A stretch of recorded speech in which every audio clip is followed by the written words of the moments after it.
Bismillah, wassalatu wassalam ala Rasulullah. Wassalamu alaikum wa rahmatullahi wa barakatuh.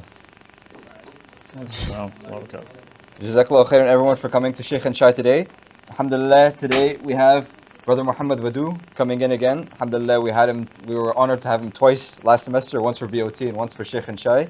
And today we're having him back for Sheikh and Shai again to talk about the manners and morals of Muslims, inshaAllah. How are you doing, Brother Mohamad? Alhamdulillah. Alhamdulillah, good to know. So we'll jump right into it.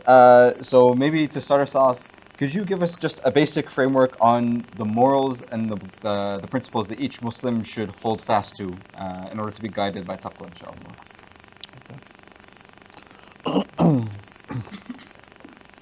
أعوذ بالله من الشيطان الرجيم بسم الله الرحمن الرحيم الحمد لله رب العالمين والصلاة والسلام على أشرف الأنبياء والمرسلين وعلى آله وصحبه ومن استنى بسنته إلى يوم الدين لقد جاءكم رسولنا بالحق صلوا على نبينا محمد اللهم صل وسلم وبارك على سيدنا صلوا على خير خلقنا محمد اللهم صل وسلم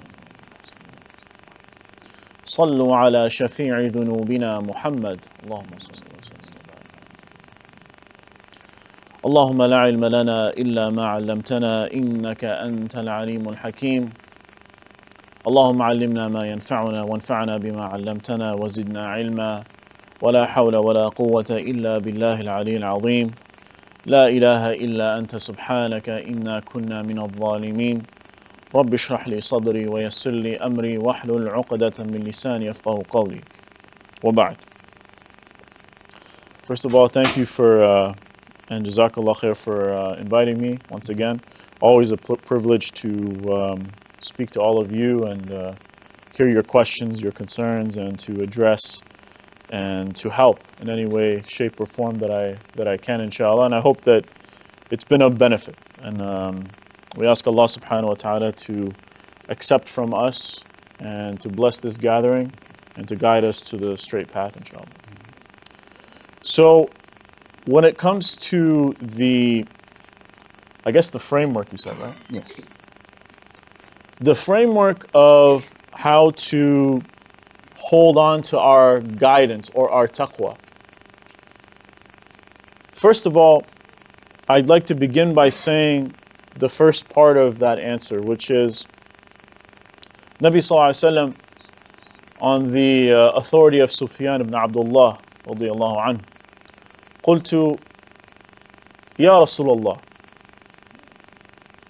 قل لي في الإسلام قولا لا أسأل عنه أحدا بعدك قال صلى الله عليه وسلم قل آمنت بالله ثم استقم والحديث في صحيح Muslim.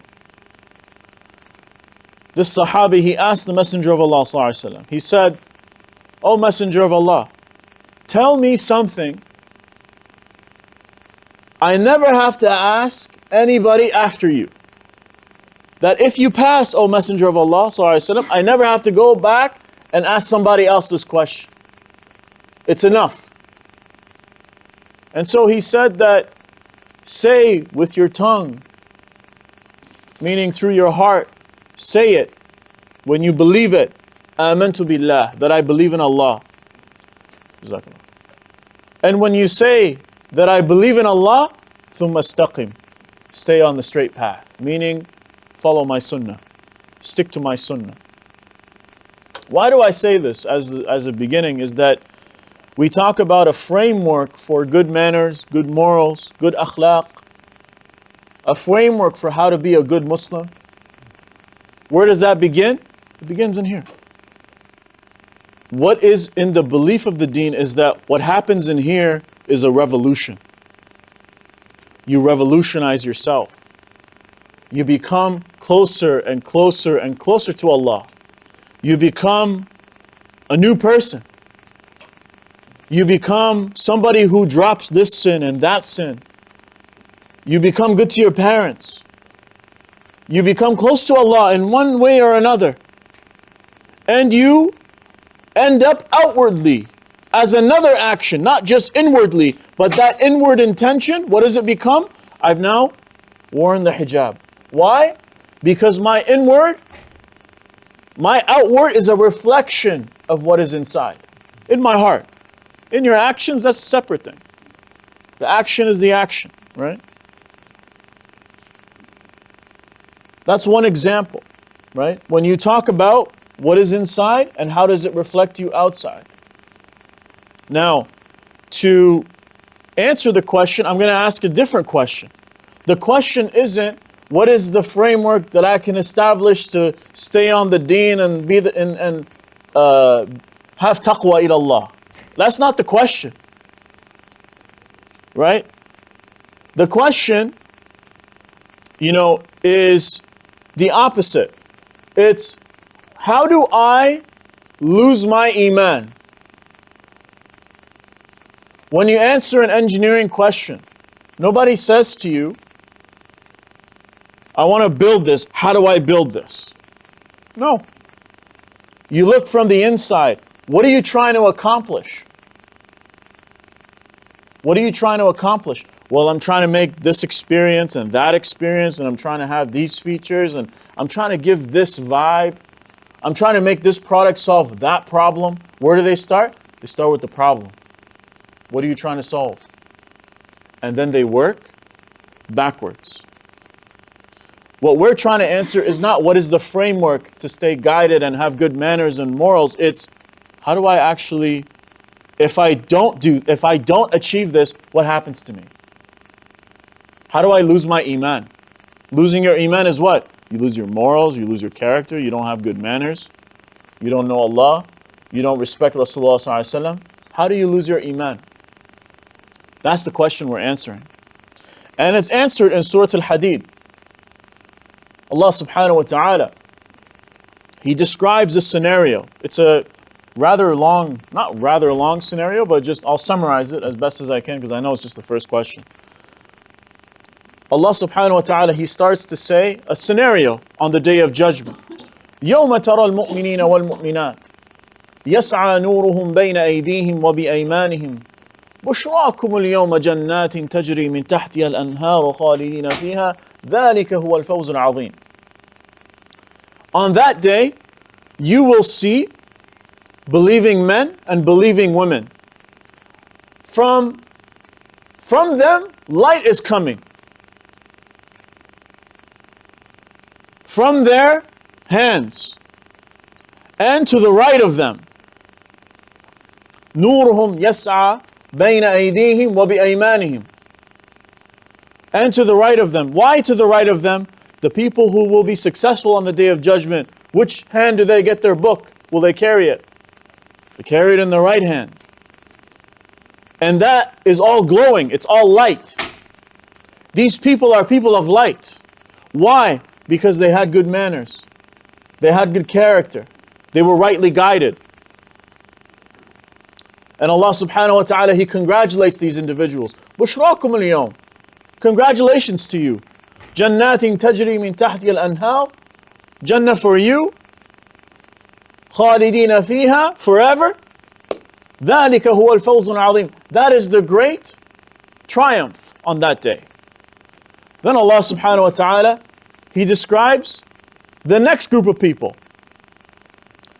يَوْمَ يَقُولُ الْمُنَافِقُونَ وَالْمُنَافِقَاتُ لِلَّذِينَ آمَنُوا انظُرُونَا نَقْتَبِسْ مِن نُورِكُمْ. See, on that day, you got to understand, it's pitch black. It's darkness. Everybody's worried about everything. On that day, no one's going to help you. In fact, Allah says, وَتَقَطَّعَتْ بِهِمُ الْأَسْبَابِ. All of your relationships are cut. They're gone. يَوْمَ يَفِرُّ الْمَرْءُ مِنْ أَخِيهِ وَأُمِّهِ وَأَبِيهِ وَصَاحِبَتِهِ وَبَنِيهِ لِكُلِّ امْرِئٍ مِّنْهُ يَوْمَئِذٍ شَأْنُ. Your parents, your brother, your sister, nobody. Nobody will be there for you on that day. It's just you and your deeds at that day. But the individuals, yes? It's going to continue. What's your problem?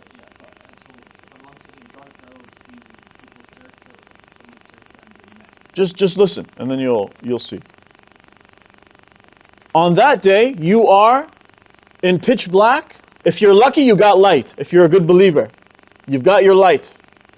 If you're not so lucky, you have no light. So to you, all you see is black, pitch black darkness. So imagine you go to a cave, or I turn off the lights, right? It's pitch black. And then there's like, if I want to exit through the other side of the cave, what do I see? I see a little light. There's a little light for me to exit the cave. What happens when you see a light? You start walking towards it. You start going towards this light because it's the only thing you see. You don't see anything else. And that light gets bigger and bigger and it becomes more clear and there's more sunshine, right? That's what happens. These people, they have no light. So what do they say? They say, look over there. Unzuruna. And they yell to those individuals who have a light. They say, give us some of your light. Iqtibas is literally like, if I have a torch, right? And I take that torch and I put light on this one so this one can have it. That's what they wanted. And those Muslims, those believers, those mu'mineen, what do they say? They answer them. قِيلَ رُجِعُوا وَرَاءَكُمْ. No, go back. Go back where? Go back to the dunya. It's the only way you can get your light. قِيلَ رُجِعُوا وَرَاءَكُمْ. Go back where you came from. فَالْتَمِسُوا نُورًا. And get your light. And then, as these individuals are getting closer, and they're speaking to each other, one is asking, one is answering. They say, انظرونا نقتبس من نوركم قيل ارجعوا وراءكم فالتمسوا نورا. And then Allah subhanahu wa ta'ala says, فَضُرِبَ بَيْنَهُمْ بِصُورٍ لَهُ بَابٌ بَاطِنُهُ فِيهِ الرَّحْمَةِ وَظَاهِرُهُ مِنْ قِبَلِهِ الْعَذَابِ. Then a wall, just like this, very tall, very thick, comes between the believers and those who are hypocrites and unbelievers. A big wall comes. One side is good people, one side is bad people. People of light, people of darkness. Inside the people of light is the rahmah of Allah, the mercy of Allah. فَضُرِبَ بَيْنَهُمْ بِصُورٍ لَهُ بَابٌ بَاطِنُهُ فِيهِ الرَّحْمَةِ وَظَاهِرُهُ مِنْ قِبَلِهِ الْعَذَابِ. And on that side, these individuals begin to scream. These individuals begin to get worried. These individuals, they don't know what to do. And so what happens is they see the adhab of Allah approaching them. That's why. Adhab of Allah is coming. And they can't do anything. So what do they say? They yell over the wall.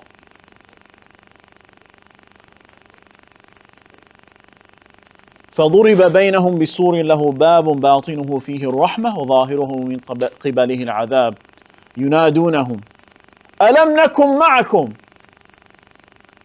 They yell over the wall, these individuals that are struggling with no light. They say, weren't we with you? Weren't we praying in the same prayer as you? Weren't we wearing the same clothes and the same hijab as you? Weren't we in the community with you? Weren't we serving the people with you? Weren't we doing the same good deeds that you were doing? Weren't we doing it with you? And they will answer them. قالوا بلى ولكنكم. They will say, yes, you were. But something happened to you. There was something wrong with you. Something led to your destination today. And this comes to the framework, or the beginning of that framework, as to what it means to stay steadfast. When I say with my heart, I believe in Allah, and then to stay steadfast. What does it mean? قَالُوا بَلَى. Number one. What happened to them? Number one. This is about morals and ethics. This is about being a good Muslim. This is about protecting your iman. What's number one? قالوا بلى ولكنكم فتنتم أنفسكم. Number one. Number one reason that led them into this position, first one, they put themselves in places of fitna. When I go to the restaurant and people are smoking shisha around me, فتنتم أنفسكم. When you go to a gathering and they're serving alcohol, فتنتم أنفسكم. When you're speaking around individuals and there's ill speech, فتنتم أنفسكم.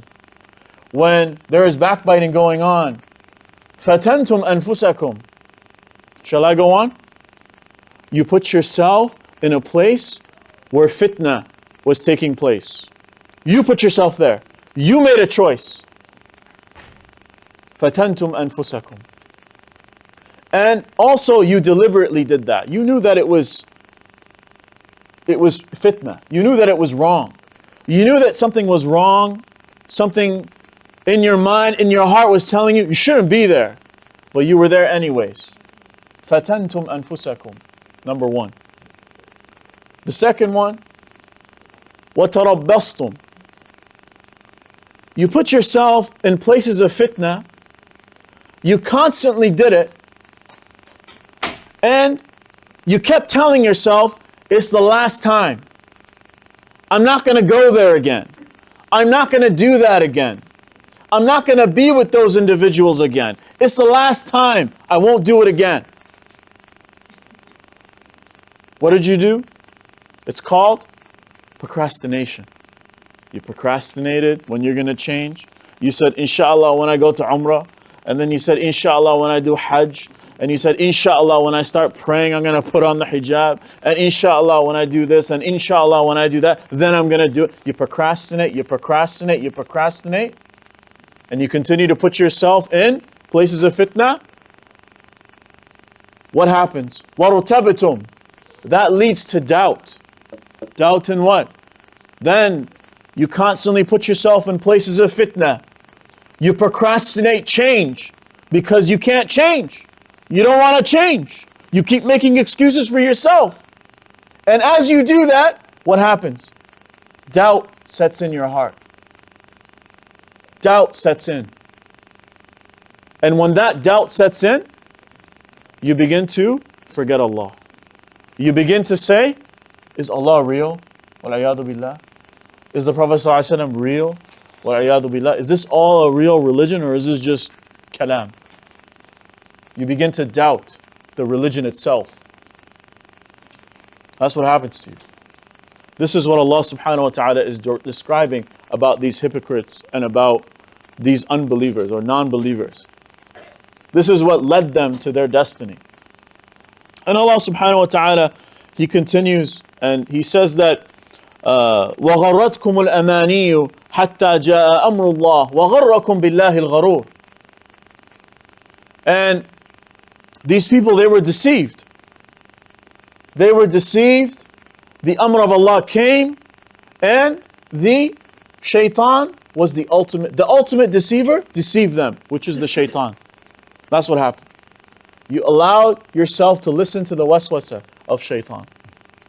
So, Allah subhanahu wa ta'ala, He ends by that cure. He ends by what is that foundation. He ends by what is it that the believers should do. He says, أَلَمْ يَأْنِيَ لِلَّذِينَ آمَنُوا أَن تَخْشَعَ قُلُوبُهُمْ لِذِكْرِ اللَّهِ وَمَا نَزَلَ مِنَ الْحَقِّ. Allah subhanahu wa ta'ala, He says, isn't it time for the believers to revolutionize themselves, to have some khushu' in their belief, in their a'mal, in the things that they're doing? Isn't it time for their hearts to change? لِذِكْرِ اللَّهِ, for the remembrance of Allah. Isn't it time? The framework begins when you realize it's time to change. It's time to stay. استقم. قُلْ آمَنْتُ بِاللَّهِ ثُمَّ اسْتَقِمْ. We don't just say we believe and that's it. Everything is over. Nabi sallallahu alaihi wasallam, he said that the one who doesn't pray, not a believer. The scholars fully agree on this. The one who doesn't pray is like he doesn't believe. It's like there is no iman. It's like there is no la ilaha illallah. How can you say something but not have action for it? Islam is an action religion. It's not a just talking. You want to do something? Oh, but brother, Allah is merciful. I mean, I understand Allah is merciful. He knows your heart. He knows my heart. But guess what? Guess what? At the end of the day, we don't know who is righteous, who is good, who is bad. We don't know. Do you know? Anybody here say the guaranteed Jannah? There was a man in the famous hadith. He came on the day of judgment. And he said his good deeds were very high. Lots of good deeds. Barely any sins. And Allah subhanahu wa ta'ala, He said, go to Jannah. And He made one comment. He said, of course, oh Allah, I'm going to Jannah. Look at my deeds. And then He said, okay, go to Jahannam. You don't enter Jahannam except by the mercy of Allah. How do you know you have the mercy of Allah? Because you have lots of a'mal? We don't know. But we have to work. Islam is an action religion. We don't know which one is sincere. There was a man, he came, or an individual, I don't know if it's a man or not. It's a very long hadith. And his sins were mountains upon mountains. They couldn't find a single good deed on this guy. There was not the angels, they were going through the pages. They're like, we can't find anything. There's nothing there. And so, one of the angels, they find a letter.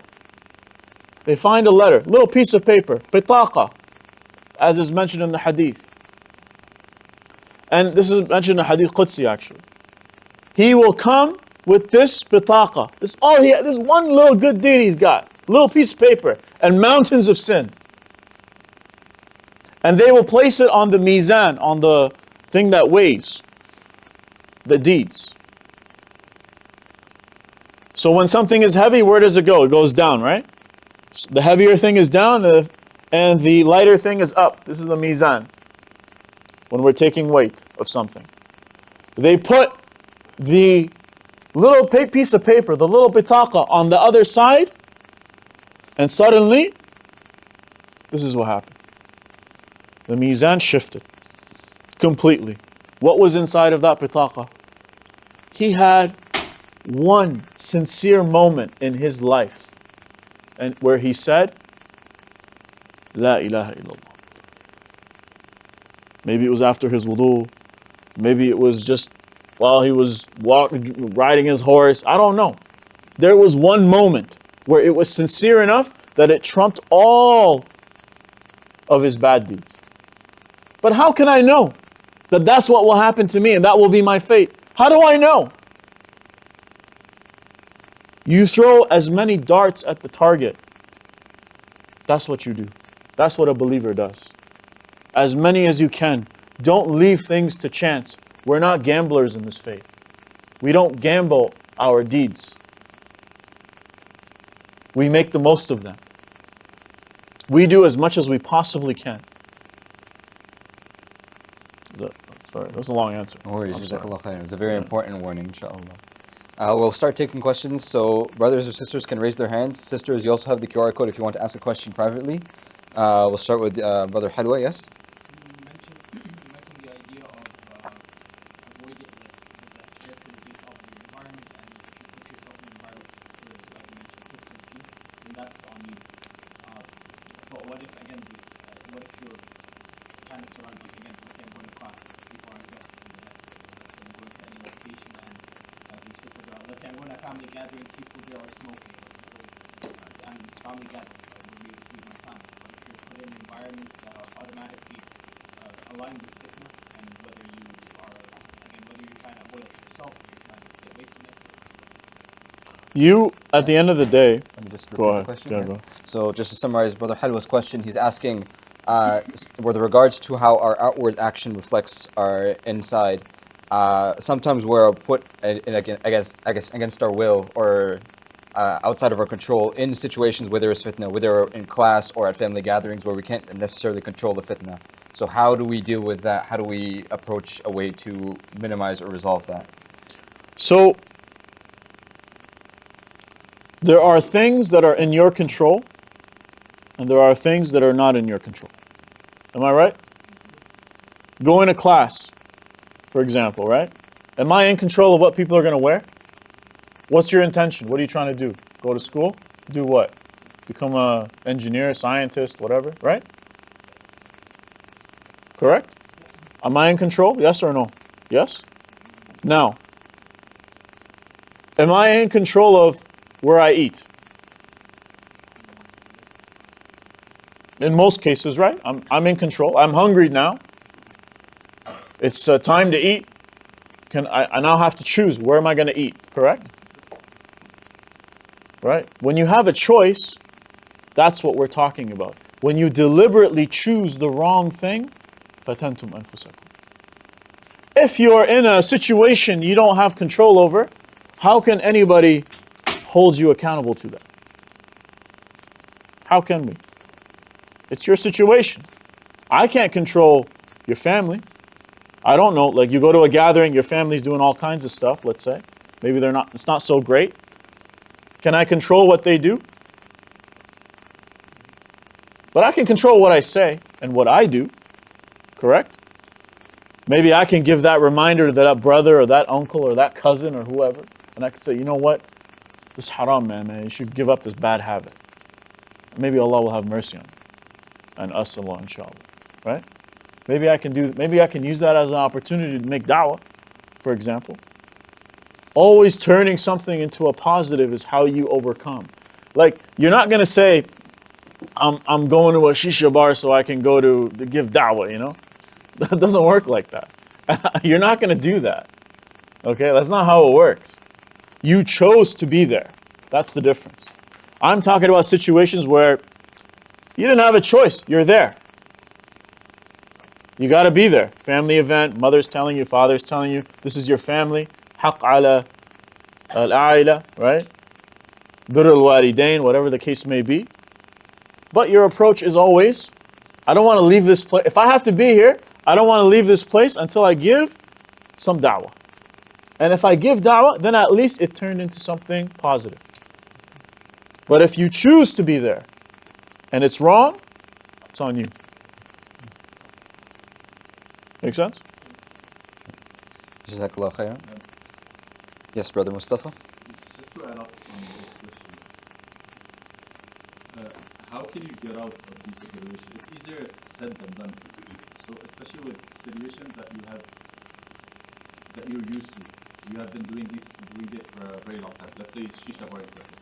You've been going with all your friends, your very closest friends, to this shisha bar every Friday, and have been going consistently, and you have no other friends just there. How can you get out of this situation? How can you stop this fitna bringing on yourself? So just to repeat the question, the brother is asking if we're in this situation where we have this habit and it's hard to break out of it. For example, if you're with a group of friends and you do something regularly, like you're going to the shisha bar regularly, how do you take the steps necessary in order to break this habit? When you recognize it's wrong, then you will break the habit. You will start taking those steps. That's how it works. If you don't think it's wrong, you'll keep doing it. That's where it begins. Because what are you doing if you keep going? First of all, you're in the fitna, right? What did I say next? فَتَنْتُمْ أَنفُسَكُمْ وَتَرَبَّصْتُمْ. You procrastinated. You said, next time I'm not going to go, or this, and you just kept procrastinating that you're going to change and you're going to. But you have to recognize that it's self-awareness. There's no, like some magic or something that can happen. Astaghfirullah, right? Nothing like that. It's about you and your intention. That's how it works. but it begins by recognizing. So when I make istighfar, what's the first rule of istighfar?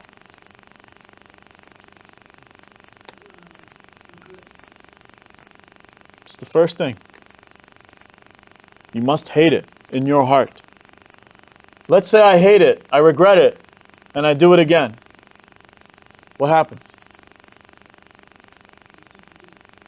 You do it again. You regret it again, and you seek forgiveness again. That's what you do. Nabi Sallallahu Alaihi Wasallam, there was a man, he came to him, and sorry, this is not Nabi Sallallahu Alaihi Wasallam, this is Hadith Qudsi on the Nabi Sallallahu Alaihi Wasallam. And the angels will say that there's a man that keeps coming to you, O Allah, and asking for forgiveness. And he comes to him and he says, O Allah, I made a sin, forgive me. And Allah answers him and he says, does my slave know that I'm a forgiving Lord? And he will take those things away from me, like he will يَأْخُذُ بِي. And he will say, the angels will answer yes, and then Allah will say, I forgive him. And he does this 3 times. And on the 3rd time, he says, I will forgive this slave no matter what he does.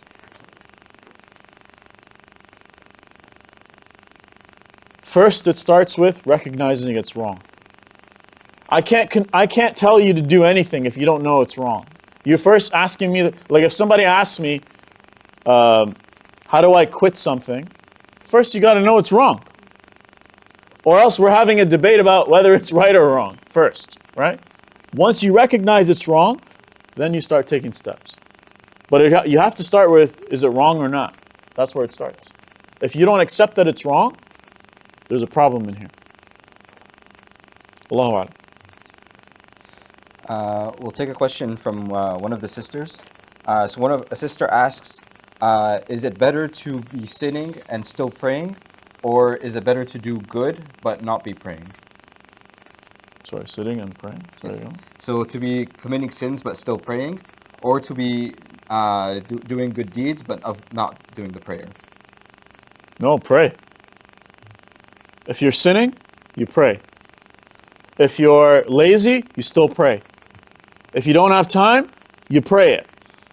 Even if you're late for salah, you did something wrong, or you made a sin, that's what shaitan wants from you. He wants you to stop praying. That's what he's trying to do. That's his whole agenda. Once he gets you to stop praying, khalas, you're done. You're not a Muslim no more. He's got you. This is what he wants. So if whatever you do in life, whatever you do, I remember one brother, he came to me, he said, brother, I work security. 24/7, I'm working security. I don't have a moment to pray, which, I didn't really believe that whole, I got to work 24/7 security, blah, blah, blah. Anyways, let's assume that's true. He said, brother, I can't do anything. I can't pray. I started giving him scenarios, do this, advice. He said, no, I can't. I can't get out and pray. I can't do this and pray. I can't do that and pray. I'm like, okay, before you get to bed, what do you do? Or when you get home, what do you do? I get home at 10. Okay, fine. You get home at 10. And you haven't prayed all day. What do you do? He said, what should I do? I said, whatever you need, whatever you've missed the whole day, pray it then. And I'm not saying that's a recommendation, but this guy left me no choice. Even with no choice, I'm telling you, you have to pray. If you give up the prayer, you lose everything. I promise you that. Because what have you done? You neglected Allah. You put Allah second or third or fourth or fifth to everything else in your life. Guess what? Next time you want to get into medical school or this course, or you want to take that career path and you want to make some money and you want to have a startup and all, you think Allah is going to put you first? You go down the list, brothers and sisters. You make Allah a priority, Allah will make you a priority. You make Allah second, you put Allah second, you're finished. You go way down the list. And the other thing is that you never want to be in a situation where you're not praying. Why? Because here's what happens. Allah, He recognizes that you are not praying, you're not coming to Him, you're not asking for forgiveness, you're not doing anything. You're not doing a'mal. You're not doing good deeds. So what happens? You get a little poke. You fall down, you sprain your ankle, you cut your hand on a knife or something, right? Okay, still not praying. Okay, let me give him something more. Then he does something a little bit more to you. And then another bad thing happens. Why? Why is he giving you all these trials in your life, you think? What's happening? He's trying to remind you to come back to him. That's the point.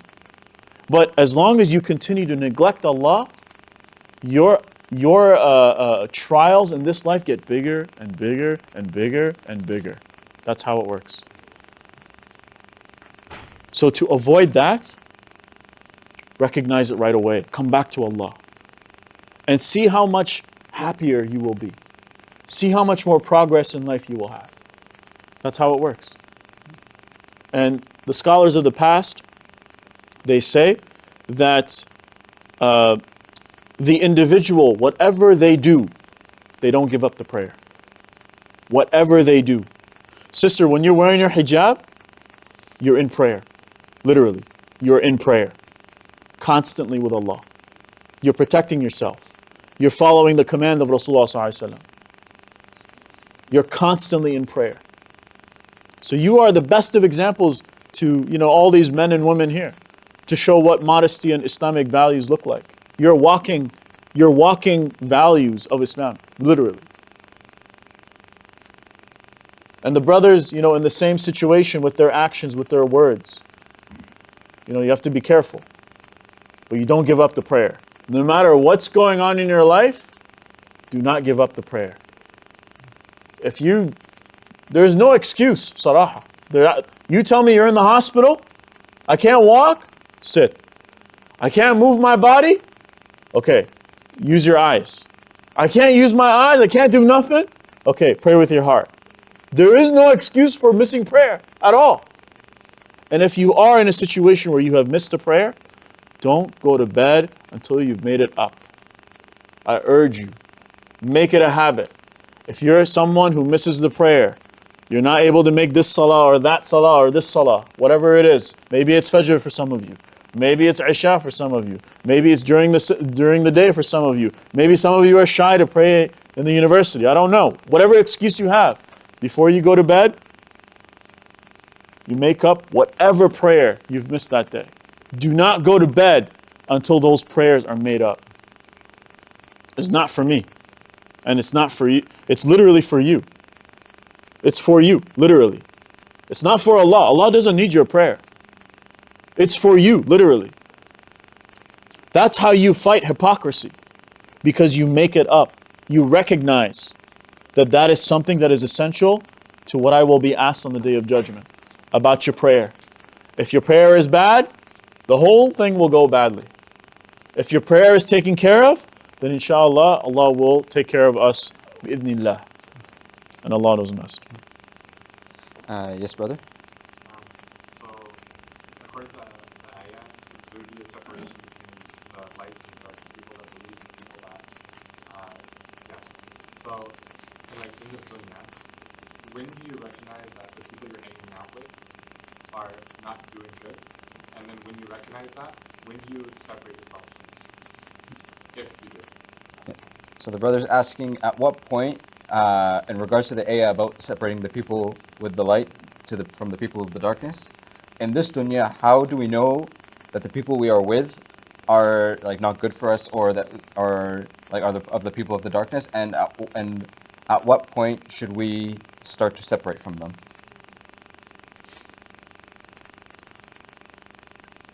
So you're asking, how do I recognize somebody is good or bad, correct? Yeah, Like good for me, bad for me, correct? That's what you're saying?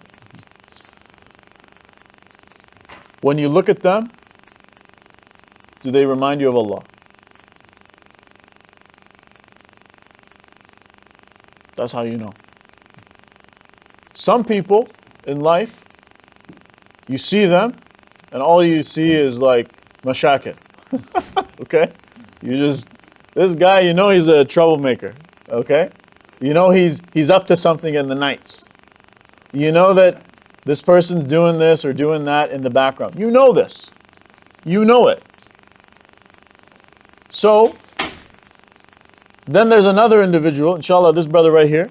Be friends with him. Inshallah, stay on the straight path, brother. Right? You stay with him. You know you're not going to miss your prayer. You know he's going to remind you. You know you're going to feel shy to make a mistake in front of him. He reminds you of Allah. Inshallah. Right? He reminds you of Allah. That's how you know. I have friends, lots of friends. But I only have like 5 guys I can say I'm 100% comfortable with. I know I'm not going to miss a prayer. I know it's going to go well. I know everything's going to be fine. I know I'm going to feel and remember Allah in that conversation. I'm not going to leave that conversation except that we remembered Allah somehow. I promise you. Then there's individuals, I can't even get like a qatra of reminder from them. Actually, it bothers them. That's how you know. You can't even, like if I'm talking to this brother, I'm never going to hear like anything about Allah from this guy. Except maybe like inshallah from kalam. That's it. That's how you know. It's about when you see them, when they're with you, what are their relationships with Allah? Do they remind you of Allah? What's your follow-up? And then how do you give the ones that don't, like the ones that remind you of Allah, how do you give them the correct, reminders of da'wah? Your action, bro. So you remain... Your action. You don't have to say anything. Really, you don't have to say anything. Your action will speak the words for you.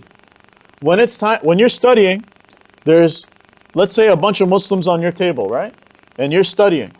And it's time to pray. All right, guys, I'm just going to go pray. I'll be right back. Da'wah, done. You've done the work. I didn't say, come with me, come with me, come with me, and drag the guy with, You have to pray, Jahannam. You don't have to do that. You just tell him, I'm going to pray. That's it. That's your da'wah. You don't have to do anything. Nabi Sallallahu Alaihi Wasallam, what was his da'wah? He had one form of da'wah which was to call the people because he's the messenger of Allah Sallallahu Alaihi Wasallam. But what was his actual da'wah? I have stories if I could share if you like. But, for example, it's about his character, right? He was an individual. Do you want me to keep going? Go ahead, yeah. Yeah, okay. Like the individual, the man, he came into the masjid. And he peed in the masjid. Okay? Like imagine somebody comes right now and like he goes to one of these corners or something, right? And he starts peeing. What are we going to do? If we had the Somali brothers in here too, bro, forget about it. Forget about it. They will never let that happen. I went to Somali Duxi. I saw this for myself. That's where I studied Quran. I know. These brothers are top notch, mashallah. I love them to death. If that was here, game over, bro. Umar radiallahu anh, he got up and he took out his sword. He was going to kill the guy. And the Prophet sallallahu alaihi wasallam, he said, no, let him finish. Let him finish. Then he took a piece of cloth and water and whatever. He cleaned the area that was najis. Khalas, on your way. Right? There was a woman, and to be honest, there's some authentication, I'm not 100% sure. It's a very famous story, but I'm not sure about its authenticity, but it's mentioned by many shuyukh around the world. And this story is about the woman who used to throw garbage on Rasulullah sallallahu alaihi wasallam. And every time the Prophet sallallahu alaihi wasallam would pass through and he would go to his home, she would dump some garbage on him. Sallallahu alaihi wasallam. And so one day, the Prophet sallallahu alaihi wasallam, he notices that there's no garbage today. There's no garbage today. What are we going to do? So what happens? He goes to her house, knocks on the door, asks permission, to say what's going on. She was ill that day. She didn't have the energy to dump garbage on him. So she went to ask. He went to ask her, is everything okay? Are you all right? Everything fine? And she said, I've been dumping garbage on you for all this time. And you're coming to me and you're asking me? Asking about me? You're saying, how are you? Or is everything okay? Ashhadu an la ilaha illallah wa ashhadu anna Muhammadan. You can't compete with that. Prophet ﷺ's reaction is called no reaction. No reaction. He doesn't react. Something happens, Prophet ﷺ never reacts. He either, number one, he waits for Allah subhanahu wa ta'ala to command him to do something. Number one. Or number two, that instance or circumstance requires you to wait for the appointed time to give the answer. That's how it works. That is the adab of Rasulullah sallallahu alaihi wasallam. So these are like, you know, another example is like he was giving a khutbah. Nabi sallallahu alaihi wasallam, he's giving a khutbah. Everybody's listening, right? Everybody's listening, wide awake.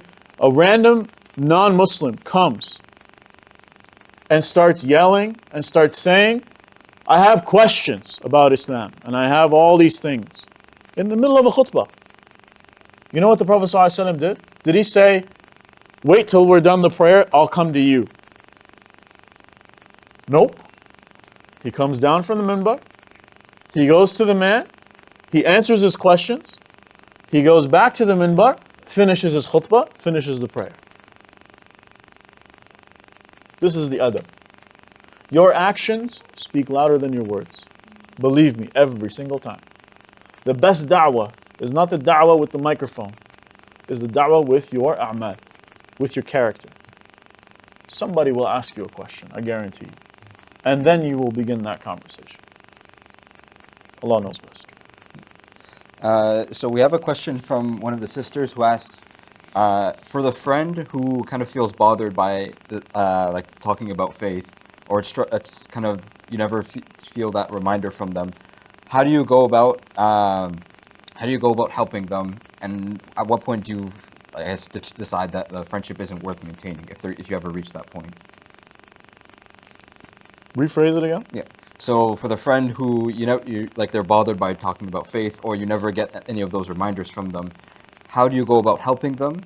And at what point, if any, do you decide that it's not worth continuing that friendship anymore? The way I approach it, okay, this is my personal opinion.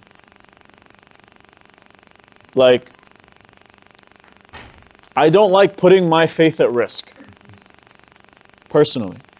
If I know that that individual is risky, I tend to move away. That's just me, okay? But if you intend on being, in that friendship or relationship, etc., then I would say if your actions are not reflecting that individual, or that individual is still putting a wall, then I'm sorry, but it's time to find some new friends. Just my straight up answer to you at that point. Allah knows best. Yes, Burhan? I understand you saying about not being faith at risk.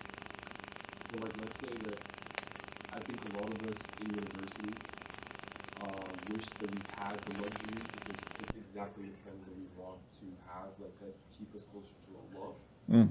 But especially in university, it's sometimes hard to find people in your program. Sure. And you want to find friends in your program that can help you with school, can help you with classes, and because so many people are non-Muslim or non-practicing, yeah, then it's certain things that we consider completely impermissible to them are just absolutely normal. Sure. And I think that especially it's less applicable in programs like engineering, but especially in business, you have to kind of maintain good contact with most people you meet, because you might need them. They're Sure. part of a network that you might need. Sure. But at a growing age, 17, 18, 19, you're inevitably impressionable. So how do you kind of completely fight against that machine of everything around you is perpetuating these non-Islamic standards, but you're supposed to fight that, and you can't necessarily have the luxury of picking just the friends that you want. So just to summarize the question, sometimes we're in situations or circumstances, for example, the program that we're in or like the workplace that we're at, where we have to keep in contact or we have to maintain connections with people who either aren't Muslim or aren't practicing very well, and we don't have the luxury of choosing friends who remind us and keep us on our deen. So in these situations, how do we still make sure that we get the help that we need, and we still like get the benefit of those connections without succumbing to the evils and the negative effects of hanging around those people who are sort of constantly engaging in things that we shouldn't be engaging in, whether it's like sin or fitna or whatever it is. Okay. You answered your own question. It's a category, correct? These people I study with.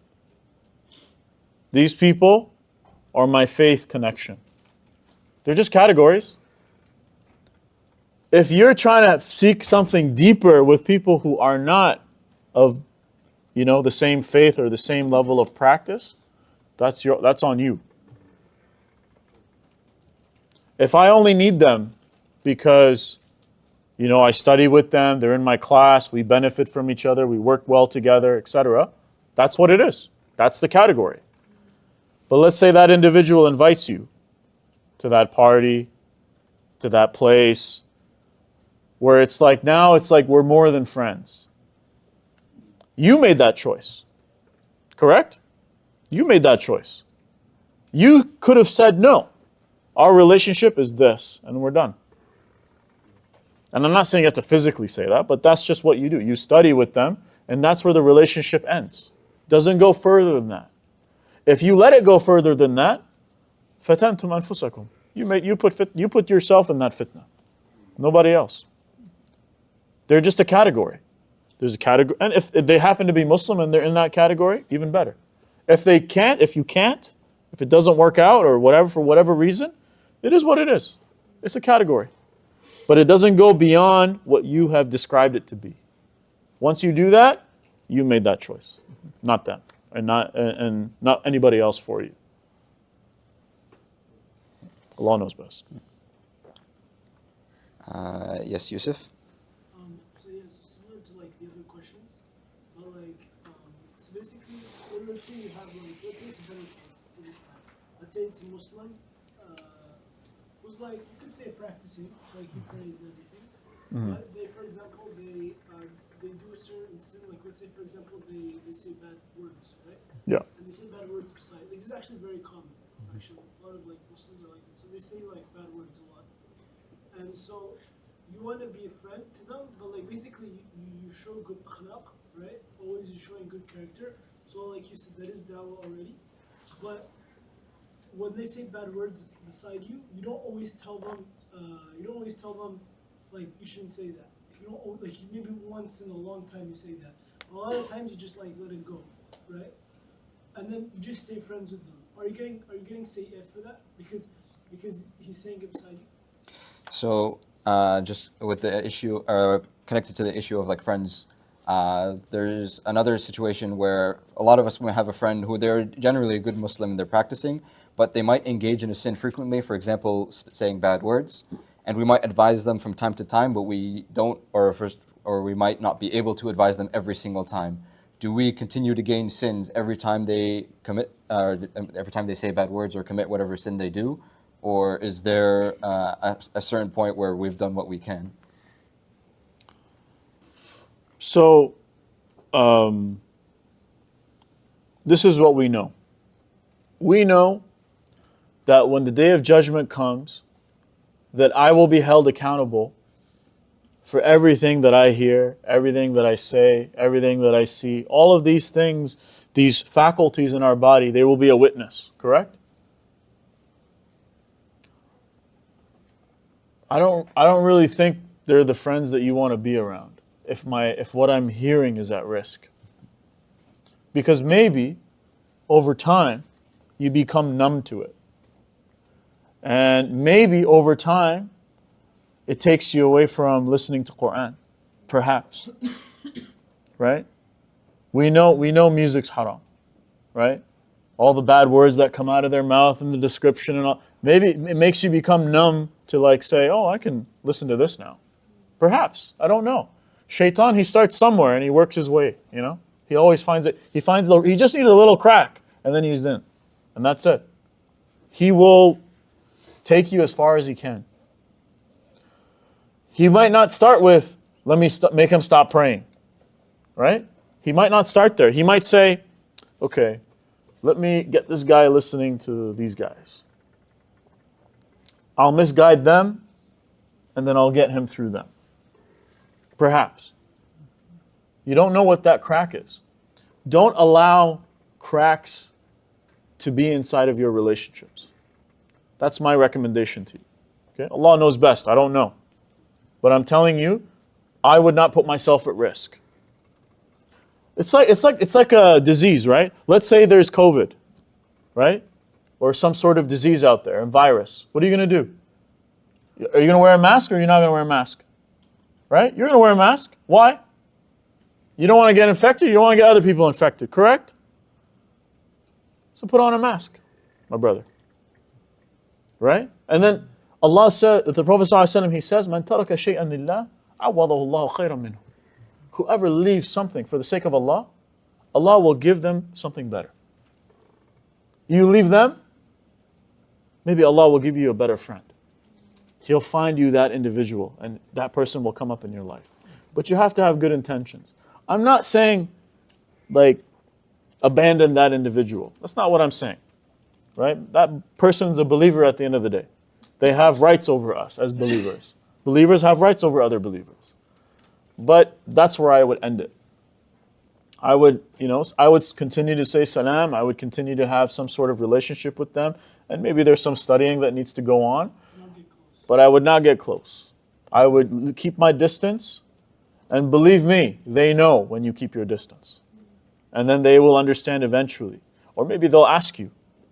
And then that's your chance for da'wah, actually. When you distance yourself, guess what? That's da'wah. So you're already in the right. You're already doing the right thing by distancing yourself. And you're only keeping the relationship to this little box here, right? Or you can like constantly tell them every single time. I mean, when your mother tells you constantly things every single time, does she get tired? How's her reaction? Are you more tolerant than your mother? I don't think so. I wouldn't risk it. You know what I'm saying? Yeah. Allah knows best. Inshallah, we have time for one more question. Yes, Brother Halu. I want to go back to the previous thing that you brought up on. I want to go with a bit of a more. Are you Yusuf Halwa's brother? Yes. Oh, okay. Now I see it. Oh, okay. I was trying to figure out who he is. All right, go ahead. I want to go Inshallah. back to. I want to go back to a previous question that. How do you know my brother? Oh yeah, no, we went to school together. That's fine. Yeah. I want to go back to a previous. You just look like him. Yeah, that's fine. I want to go back to a previous question that you brought up, or a previous point that you brought up in regards to, it had to do a bit of like, in regards to addiction, but I did want to bring it up where somebody who might want to leave something but finds it hard. Like I personally have friends who may have in the past like gone into any like forms of addiction, whether it's drugs, cigarettes, drinking.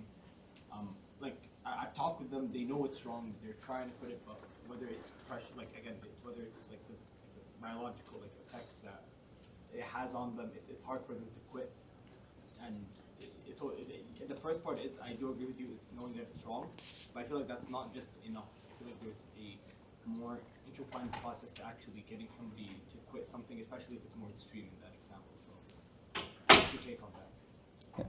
So just a summary of the question. Sometimes there are people in our lives who might be struggling with an addiction, or they're stuck on a sin that they are struggling to give up. And even though they feel regret, they are still unable to completely give that sin up, and they're still constantly engaging in it. So what is your take on that? How do we deal with that, whether it's within ourselves or with someone that we know? In that case, it's better to direct it to somebody way more professional than you, because that's a medical thing now. Like that's bad. It's horrible. And I hope that whoever that individual is gets out of it. But it's not something as simple as, why do they have therapy for this stuff? Why do they have institutions to help people get out of these addictions? There's a reason for it. It's very difficult to get out of them. So don't make yourself the doctor, because you won't win that game, right? It's better for you to direct them And that in itself is, inshallah, is good enough for you to direct them to the right place. But I personally wouldn't get myself involved directly and be like trying to figure out how to get them to stop doing this, or it's not.